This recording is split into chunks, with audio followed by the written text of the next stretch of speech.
Hello नमस्कार साथियों, बहुत बहुत स्वागत है आप सभी का द जीएस एकेडमी के ऑनलाइन प्लेटफॉर्म में। आशा करता हूं कि आप लोग स्वस्थ होंगे, मस्त होंगे और अपनी तैयारी में एकजुट होके लग चुके होंगे।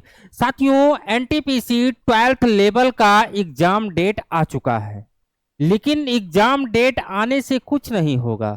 एग्जाम तो 7 अगस्त से होगा, 8 सितंबर तक जाएगा। लेकिन उससे पहले आपको क्या रणनीति बनानी है कि आपके परीक्षा में अच्छे स्कोर हो जाएं, जिससे आपका सिलेक्शन हो जाए। एग्जाम डेट तो आएगा, मैं पहले भी कह रहा था कि जिसका फॉर्म भरा जाएगा उसका एग्जाम होगा, उसका रिजल्ट आएगा, उसका फाइनल सिलेक्शन भी होगा। लेकिन सिलेक्शन तो उसी का होगा जो अच्छा स्कोर करेगा, जिसका पेपर अच्छा होगा, जो एक सटीक स्ट्रेटजी से पढ़ाई करेगा, उसी का पेपर भी अच्छा होगा। तो चलिए अब बात करते हैं कि आप इस मात्र 30 दिनों में कैसे पढ़ाई करें कि आपका स्कोर अच्छा हो, आपका सिलेक्शन हो जाए। साथियों, 12th लेवल एनटीपीसी का एग्जाम आपका होना है और इसमें क्या क्या पूछा जाएगा ये चीज तो आप जानते ही हैं। क्या क्या पूछा जाना है इसमें? आपके पूछे जाने हैं क्या? मैथ। उसके बाद क्या पूछा जाएगा? रीजनिंग पूछा जाएगा। और उसके बाद जो है पूछा जाएगा जीएस, जीके। ये आपका 30 नंबर, ये आपका 30 और ये आपका 40। टोटल 100 क्वेश्चन हो गए। मैथ में आपको लगभग 20 से 25, क्या 20 से 25, ध्यान दीजिएगा। मैथ में जब तक आप 20 से 25 क्वेश्चन नहीं करेंगे आपका सिलेक्शन होने वाला नहीं है। और इसके लिए आपको कहीं कोचिंग की जरूरत नहीं है। एनटीपीसी का जो मैथ आता है वो देखा जाए तो एसएससी से इजी आता है। हाई स्कूल 8th क्लास में आपने जो पढ़ा है इस पे कुछ मिनिमम चैप्टर दिए हुए हैं, उसी से पूछा जाएगा। मैथ के उन टॉपिक को पढ़ो और उसका प्रैक्टिस करो। यहां पे प्रैक्टिस इसमें बहुत जरूरी है। प्रैक्टिस। और इस प्रैक्टिस में आप घर पे ज्यादा से ज्यादा स्कोर कर लेते हैं तो जान लीजिए कि आपका सिलेक्शन हो जाएगा। उसके बाद रीजनिंग में भी हम बात करें तो रीजनिंग में भी आपका 25 से 26, केवल 4 क्वेश्चन आपका गलत होना चाहिए। 25 से 26 क्वेश्चन आपका सही होना चाहिए और इसके लिए होना चाहिए प्रैक्टिस। इसके लिए भी होना चाहिए प्रैक्टिस।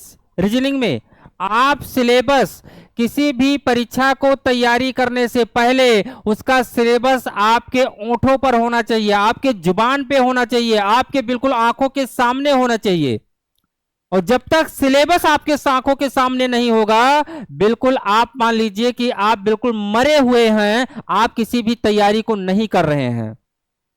इसीलिए सिलेबस वो चस्पा नहीं होना चाहिए दीवार पे, वो आपके बिल्कुल जुबान पे होना चाहिए।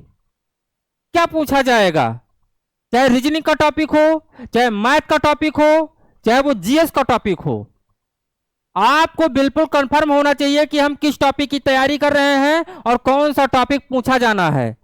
आप बार बार दीवार पे नहीं पूछेंगे, बार बार नोटिफिकेशन में नहीं देखेंगे, बार बार सिलेबस फोन में नहीं देखेंगे। आपको पहले सिलेबस रट लेना है, क्या हमको पढ़ना है, फिर आपकी पढ़ाई इतनी मजेदार हो जाएगी बाबू कि आप सोच नहीं सकते हैं, सोच नहीं सकते हैं। उसके बाद हम चलते हैं जीएस और जीके की तरफ।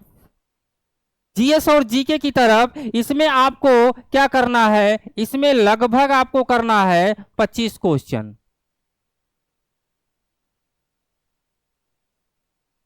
25 क्वेश्चन। अब जरा हम काउंट कर लेते हैं। अगर मान लीजिए 25 मैथ हो जाता है, 25 रीजनिंग हो जाता है और 25 आपका, तो टोटल स्कोर बन जाता है 75 प्लस। और यही स्कोर होना चाहिए। 75 अगर नहीं होगा स्कोर, सिलेक्शन नहीं हो पाएगा मेरे दादा साहब। घर पे बैठिएगा, आलू छीलिएगा, घुइया छीलिएगा, सिलेक्शन नहीं हो पाएगा। 75 प्लस अगर नहीं स्कोर हो पाएगा तो ये बिल्कुल मैं सटीक स्ट्रेटजी बता रहा हूं। अगर यही बिल्कुल नियम लगा के पढ़ाई करोगे, सिलेक्शन हो जाएगा, 75 प्लस आ जाएगा। इसमें क्या करना है, इसमें आपके कौन कौन से सब्जेक्ट होते हैं?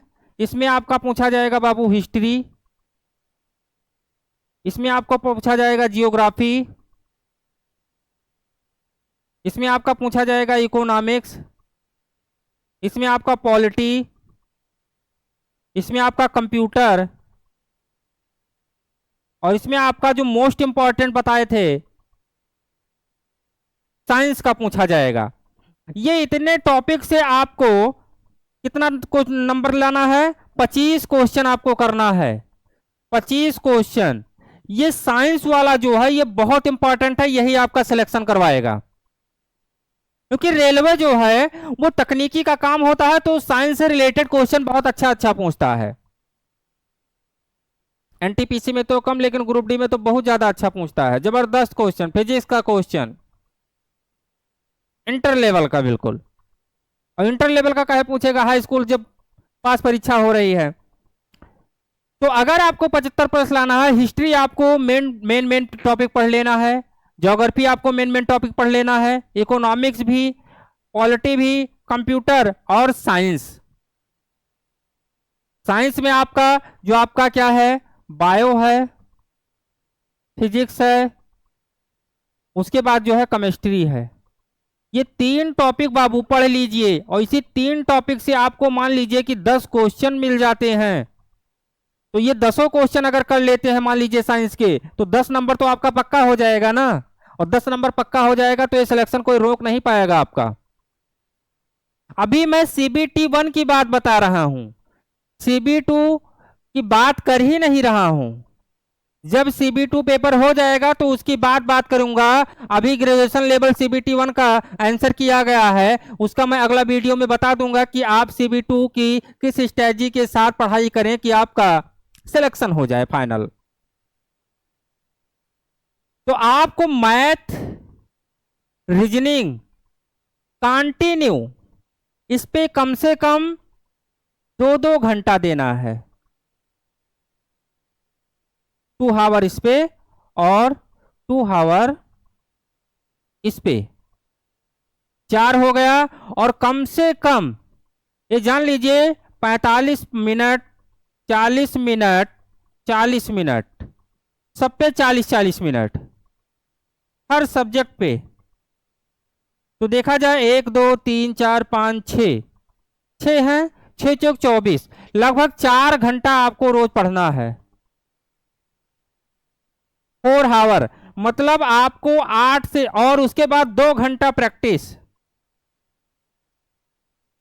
2 आवर प्रैक्टिस। तो आपका टोटल कितना हो गया? अगर टाइम को 4 4 इधर और 4, लगभग 12 घंटा हो गया। ध्यान दीजिए इधर, अगर आप 12 घंटे रोज पढ़ाई करते हैं तो इस 30 दिनों में, 30 दिन का एक दिन कम हो जा रहा है, 28 से 30 दिनों में आप अपनी पढ़ाई को कंप्लीट करके और 10+2 इंटर लेवल एनटीपीसी का एग्जाम आराम से निकाल सकते हैं बिना किसी प्रेशर के। और अगर ये रूल आप फॉलो नहीं करेंगे तो आपका सिलेक्शन नहीं होगा, नहीं होगा, नहीं होगा, मैं लिख के दे रहा हूं। लेकिन बेटा अगर आप 12 घंटे, 10 से 12 घंटे आप पढ़ाई कर रहे हैं, आप मैथ को पढ़ के प्रैक्टिस कर रहे हैं, वो भी टाइम टेबल के साथ, जो भी आपको टीचर बता रहे हैं कि आपको 63 नंबर लाना है, आप यहां से 60 से 63 नंबर ले आइए।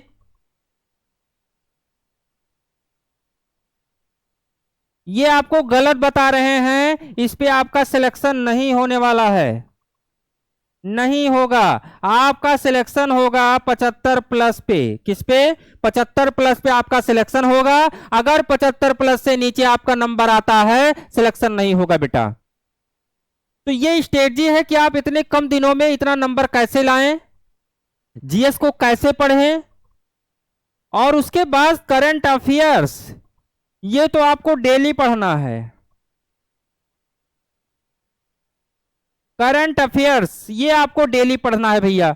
यही तो आपको हम बात कर रहे हैं, हर एक क्लास में बात करते हैं। करंट अफेयर्स आपका सिलेक्शन रुकवाएगा और करंट अफेयर्स ही आपका सिलेक्शन करवाएगा। तो इसलिए करंट अफेयर्स आप जरूर पढ़ें। तो हमने बताया करंट अफेयर्स जो आपका जीएस जीके है, ये आपको रोज पढ़ना है 40-40 मिनट। और मैथ और रीजनिंग का प्रैक्टिस तो आपको रोज करना है। कोई अच्छा सा प्रैक्टिस बैच ले लीजिए, प्रैक्टिस बैच ले लीजिए कोई, और उसी से तैयारी कीजिए। कम पैसे में आपको कम से कम 40-50 प्रैक्टिस सेट मिल जाएगा। आराम से घर पे बैठ के तैयारी कीजिए। ना किसी कोचिंग की जरूरत है, ना आपको कहीं जाने की जरूरत है। घर बैठ के आप तैयारी कर सकते हैं। समय और पैसा बर्बाद मत कीजिए, पढ़ाई घर पे भी हो जाएगी बस। और इन 30 दिनों में आप फोन से दूरी बना लीजिए। दूरी का मतलब फोन से पढ़ाई करना है, लेकिन ये जो सोशल मीडिया है, व्हाट्सएप, फेसबुक, इंस्टाग्राम, फिस्टाग्राम, गर्लफ्रेंड, लड़की, दोस्त, इन सब से दूरी बना लीजिए। टाटा बाय बाय कर दीजिए भैया।